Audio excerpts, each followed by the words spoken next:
오늘은 우리 교단이 지키는 청년주일입니다. 우리 찬양 예배 때에 청년부 헌신 예배가 있기 때문에 우리 깊은 말씀은 드리지 않겠습니다만은 그래도 우리 가정을 생각하면, 우리 교회를 생각하면 청년들은 사실은 뭐라 그럴까요? 어느 부분에 해당될까요? 예. 앞으로 우리의 허리와도 같은 그런 역할을 하는 구성 멤버들입니다. 정말 우리 청년들이 살아야 됩니다. 이 청년들을 생각하면서 오늘 본문 말씀을 조금 더 깊이 헤아려 보려고 합니다. 우리 예수님이 가버나움이라는 동네에서 사역을 하시다가 로마의 초급 장교에 해당되는 백부장을 하인이 아파서 그 고침받으러 예수님께 데리고 옵니다. 그래서 예수님께서 그 하인을 고쳐주시고 난 다음에 어디로 이동하는 거 하니까 오늘 본문 시작이 나인성, 나인이라는 그 성으로 이동을 합니다. 이 나인성이라고 할 때에 이 마태복음 4장 13절에 보면 나사렛을 떠나 스불론과 납달리 지경 해변에 있는 가버나움에 가서 사시니, 예수님이 공생애를 시작해서 살았던 곳이 가버나움인데 그 가버나움을 이제 다시금 떠나서 나인성을 가시는데, 이 나인성은 나인이란 뜻이 뭐냐면 즐거움이란 뜻입니다. 이름이 좋죠. 예, 즐거운 도시, 즐거운 마을, 즐거움을 제공해 주는 마을이 그런 뜻인데, 이 나인이란 곳이 가버나움에서 약 40km, 100리길입니다. 예수님 당시에는 뭐 걷는 거 외에 쪼락말 타는 것, 낙타 타고 다니는 거 외에 뭐 다른 방법이 없잖아요. 그런데 100리길을 걸어간다고 하면 생각해 보세요. 하루에 다 갈 수 있는 것은 아닙니다. 자, 어쨌든 그 먼 길을 이렇게 걸어가시는데 거의 나인성 입구 성문에 가까이 왔었을 때에 행상이 하나 지나갑니다. 그 행상이 연세가 많아서 돌아가신 분의 행상이 아닙니다. 그 행상에 따라오는 여인을 오늘 과부라고도 표현을 합니다. 그리고 많은 사람이 같이 따랐다라고 기록합니다. 그런데 그 행상 속에 있는 시신은 청년입니다. 자, 여러분 한번 생각해 보시다. 우선적으로 연세가 많은 분들, 부모님이 세상을 떠나서 가도 슬픈 일인데 남편 없이, 왜 없는지는 전혀 밝혀지지 않고 있습니다만은 애지중지하여 아이를 길렀는데 이제 청년입니다. 몇 살인지는 구체적으로 나타나 있지 않습니다. 다만 청년이라고 있습니다. 그 청년이 죽어서 행상을 나간다. 어머니가 실신 안 하는 것만 해도 다행인 것처럼 느껴집니다. 보통 사람 같으면 실신해서 아마 그 행상을 못 따라갈 수도 있습니다. 그런데 오늘 본문 말씀에 보면 이 어머니가 따라가고 사람들이 따랐는데, 보통 유대인들은요, 그 날씨가 덥기 때문에 세상을 떠나면 우리같이 3일장, 5일장 이렇게 하는 게 아닙니다. 당일날 바로 갖다 묻는 것이 관례입니다. 그리고 그 행상이 나갈 때는 항상 사람을 돈 주고 사서라도 슬퍼하는 피리를 부는 사람 2사람 이상, 그냥 울어주는 사람 한 사람 이상을 돈 주고 사서라도 고용을 해서 나갔다고 합니다. 자, 어쨌든 이런저런 이유로 인해서 그렇게 행상을 나가고 있는 그때에 예수님이 그 성문에 맞닥뜨려진 겁니다. 여러분, 이 슬픔에 젖어 있는 이 가정에 예수님을 만나서 어떤 사건이 일어났는가, 우리가 잘 아는 내용, 오늘 뭐 별로 어려운 내용은 없습니다. 결국은 그 여인을 향해서 예수님께서 울지 말라라고 말씀합니다. 안 울고 생겼습니까? 울어도 여한이 없는 정말 슬픈 사연을 안고 있는데 울지 말라. 그리고 난 다음에 청년아, 내가 네게 말하노니 일어나라. 그래서 오늘 말씀의 제목을 청년아 일어나라 합니다. 일어나라는 것은 누워 있거나 앉아 있거나 둘 중에 하나입니다. 그런데 이 청년은 누워 있는 것은 누워 있는데 죽어서 누워 있는 겁니다. 시신이 되어서 누워 있는 사람입니다.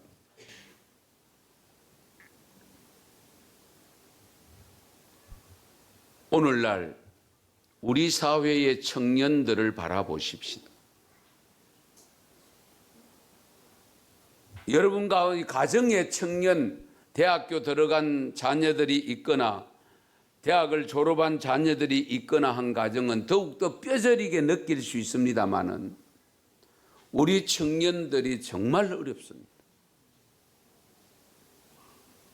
그들의 삶이 어쩌면 자포자기하는 그런 상황에 와 있는 모습들도 없지 않아 있습니다.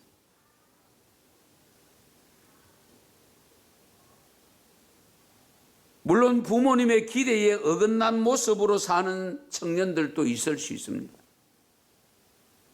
그러나 나름대로 열심히 살려고 몸부림치지만은 좀처럼 삶의 길이 열리지 않고 낙심되는 일만 찾아오고 주저앉고 싶고 포기하고 싶은 이런 현실이 우리 앞에 놓여 있습니다.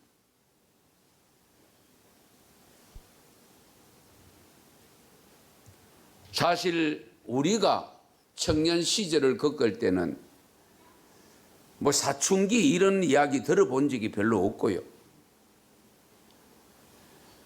그리고 무슨 좋은 일, 굳은 일 뭐 이런 거 가리지 않고 닥치는 대로 그냥 주어진 운명으로 알고 그 삶에 들어가서 헤쳐나갔습니다. 그러나 현실은 그렇지 않잖아요. 우리나라만 하더라도 지금 3D 업종, 그래서 어렵고 힘들고 더러운 그런 곳은 우리나라 청년들 놀아도 안 들어가려고 하는, 그래서 그런 자리는 대부분 외국인들이 들어와서 차지하고 있는 이런 현실 앞에서 우리 청년들이 삶을 좀 생각을 바꿔야 되죠. 우리가 늘 좋은 자리, 높은 자리, 남이 우리를 보는 자리, 이런 것만 자꾸 생각하다 보니까 부모님들도 욕심이 거기에 함께 수반되어져서 내 아들이 그런 곳에 안 들어가고 허드렛 일을 하거나 아니면 힘든 일을 하거나 공사장에 가서 공사 일을 하거나 이러면 마치 실패한 것처럼 느껴지고, 그래가 어디 가서 자랑도 못하고, 아들 어디 다니냐 그러면은 그냥 뭐 다니고 있다, 구체적으로 이야기를 못하는 이런 현실 앞에 우리 청년들이 정말 죽어 있는 모습과 같은 모습의 삶을 살고 있는 현실이 심각합니다. 특히 우리 코로나 바이러스로 인해서 우리 경제가 뭐 어떻다는 것은 누구도 다 알고 있고 성도 여러분들이 피부로 더 느끼고 있는 현실입니다. 이런 현실 속에 우리 자녀들이 대학 다니다가 1년 남겨놓고 휴학하고 나와서 취직시험 공부하는 분들, 아니면은 아예 공무원 시험 준비하는 분들, 공무원 시험도 첫 번째 합격하면은 그것은 하늘의 별따기입니다. 몇 수를 해도 아직도 안 돼서 계속 공부하고 있는 이제 그런 자녀들을 두고 볼 때에 그래도 포기하지 않고 거기에 도전하고 있는 그것만으로도 위로가 될 수 있죠. 그렇잖아요. 또 힘을 실어줘야 되고 격려해줘야 되죠. 청년들에게 삶의 희망적인가라고 물어보면 희망이 보이지 않는다고 이야기하고, 고민이 뭐냐? 라고 물었을 때에 장래가 고민이다. 장래가 고민이다는 것은 뭡니까? 취직할 자리가 고민이고 결혼할 것이 고민이고 앞으로 살아갈 일이 고민이다. 그 말씀이거든요. 이런 불확실성 속에, 미래가 어두운 속에 살아가고 있는 우리 청년들, 전 국민 가정들에게 100만 원 준다고 하니까 좋아한들 많이 하는데 그 빚이 결국 나의 빚이고 우리의 빚입니다. 결국 우리 자녀들이 가서 열심히 해서 벌어야 될, 갚아야 될 내용이잖아요. 국가 빚은 누가 갚아야 되는데요? 국가가 부도나면 누가 어려움을 당하는데요? 결국 우리가 어려움을 당하는 겁니다. 그런데 지난 13일, 오늘이 17일입니다. 지난 13일에 청년 실업에 대한 통계를 발표했는데요. 지난달 4월에 15세에서 29세 청년 취업자 수가 365만 3천 명인데 전월 4월 대비해서 24만 5천 명이 감소했다고 했습니다. 더욱 우리를 힘들게 하는 것은 청년들이 일자리를 찾아도 찾을 수 없기 때문에 직장을 구하는 구직 활동이 아예 없어서 쉬었음이라는 대답을 하도록 했는데요. 그 쉬었음이라고 대답한 청년 인구가 46만 6천 명으로 보고가 됐습니다. 일자리를 찾아도 없고 할 일이 없고 그래가 무작정 쉬었다는 거예요. 그렇게 대답한 사람이 46만 명입니다. 그리고 1년 전에 비해서 12만 2천 명이 늘어난 숫자라고 합니다. 이 숫자가. 일할 능력은 있는데 일자리가 없어 그냥 무작정 쉬는 겁니다.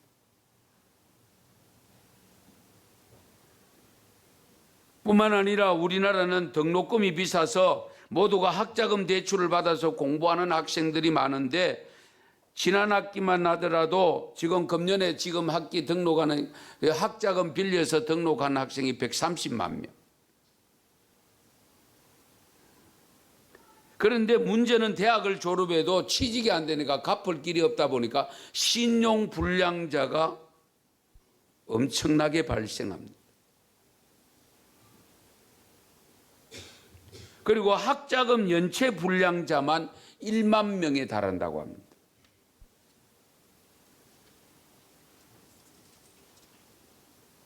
우리 기성세대가 청년들을 바라보는 시각, 여러분들은 지금 어떻게 바라보고 있는지 한번 깊이 우리가 함께 생각해야 될 문제입니다. 우리가 청년 하면은 어떻습니까? 살아있어야지 이런 표현을 쓰잖아요. 살아있다는 증거가 뭡니까? 청년들이 살아있다. 기백과 용맹이 나타나고 비전을 향한 야망과 의욕에 불타는 그런 모습이 있을 때에 살아있다라고 표현합니다.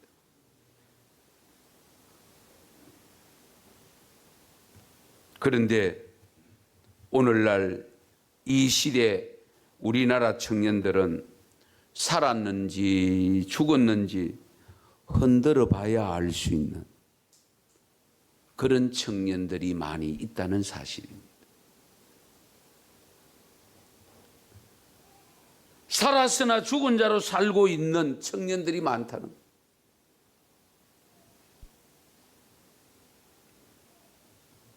지금 우리의 아들, 딸들이 살아갈 다음 세대를 소망하면서 이미 변화된 모습을 보면 굉장히 역설적인 내용들이 너무 많습니다. 물론 한 10여 년 전에 발표된 내용인데요. 우리 시대의 역설이라는 글이 있습니다. 제프 딕슨이라고 하는 사람이 표현을 해놨는데 거기 세월이 한 10년을 넘으면서 계속 인터넷을 통해서 덧붙여가지고 내용이 많이 증가되는데 한번 들어보세요. 건물은 높아졌지만 인격은 더욱 작아졌다. 고속도로를 비롯해 각종 도로는 넓어졌는데 시야는 더 좁아졌다. 소비는 많아졌으나 더 가난해지고 더 많은 물건을 사지만 기쁨은 줄어들었다.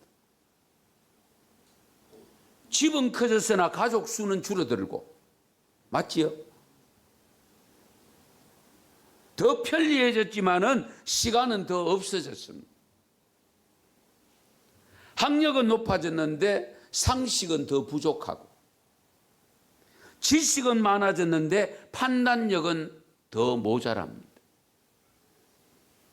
전문가들은 늘어났는데 문제는 더 많아지고 있고요. 약이 많아지고 병원도 많아졌는데 건강은 더 나빠지고 있습니다.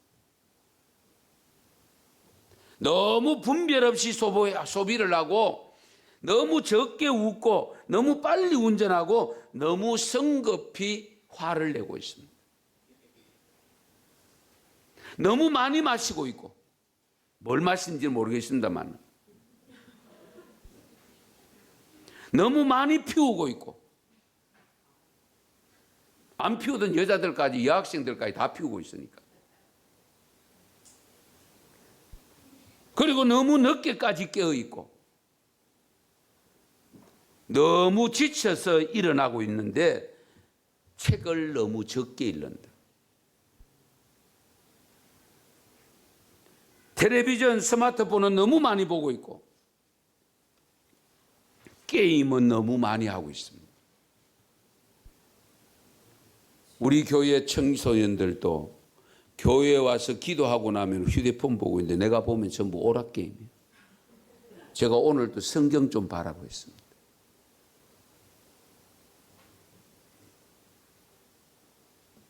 반면에 기도하는 시간은 너무 적습니다.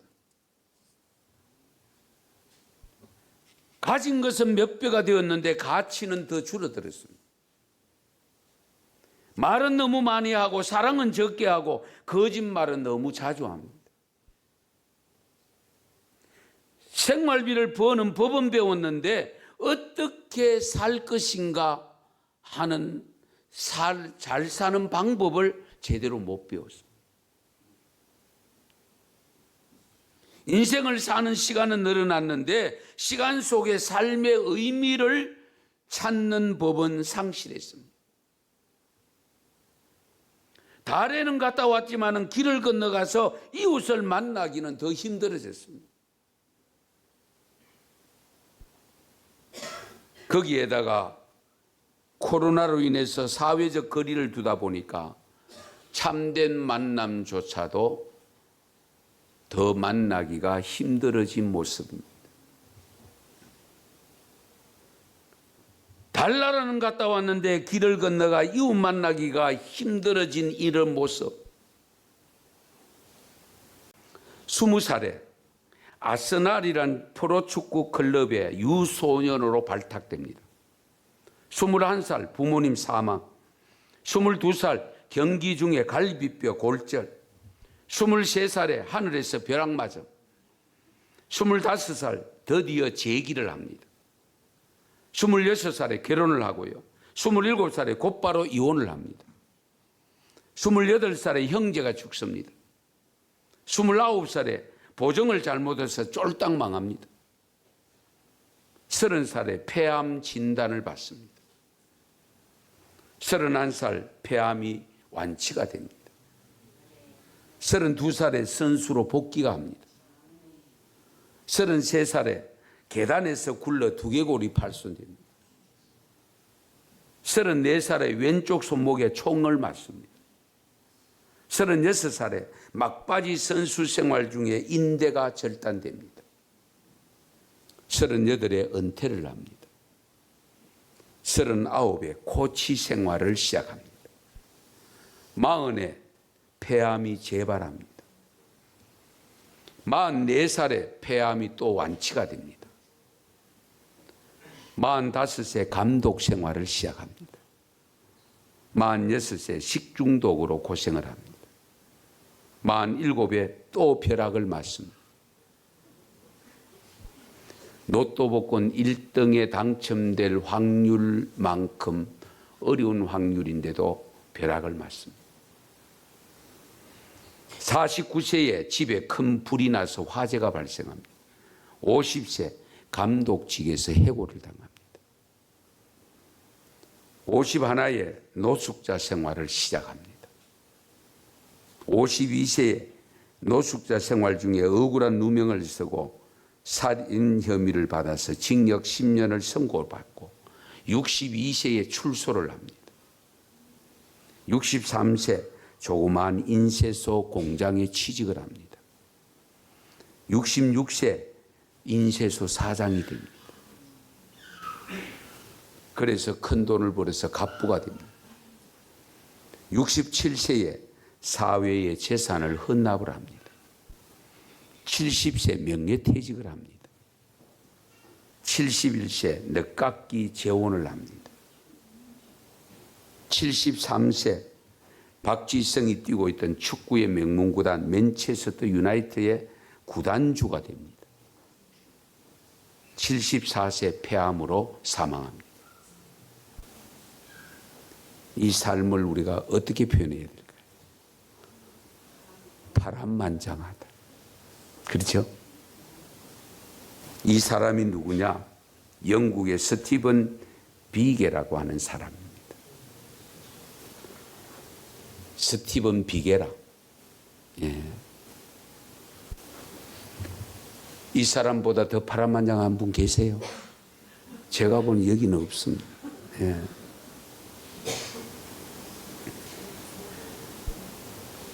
혹여나 어렵고 힘든 여정 속에 있는 자녀를 부여안고 기도하는 분이 계신다면, 눈물을 흘리는 계신 분들이 있다면 오늘 이 여인에게 다가오셨던 예수님을 만나셔야 됩니다.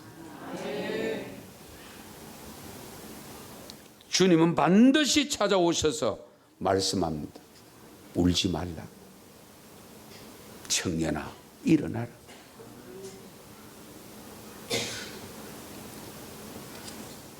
혹여 다 죽어가는 청년들을 부둥켜 안고 눈물 짓는 어머니가 계신다면 예수님만 만나면 다시 삽니다. 눈물 짓지 말라고 하시는 주님의 음성을 들으시기 바랍니다. 그리고 아들을 주님 앞에 맡기십시오. 주님을 만나면 반드시 회복되는 역사가 일어날 줄로 믿습니다. 청년주의를 맞은 은성교회 청년들이요, 세상이 아무리 어려워지더라도 주님께 붙잡힌 바가 돼요.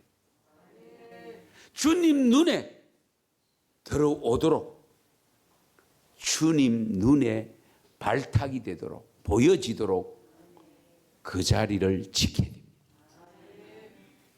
그러기만 하면 반드시 회복되어지고 새롭게 출발할 수 있는 길이 열리고 생명력 있는 삶을 살아가게 될 줄로 믿습니다. 그런 역사가 우리들에게, 우리 가정에게, 우리 다음 세대들에게, 이 나라 이 젊은 세대들에게 일어나기를 축원합니다.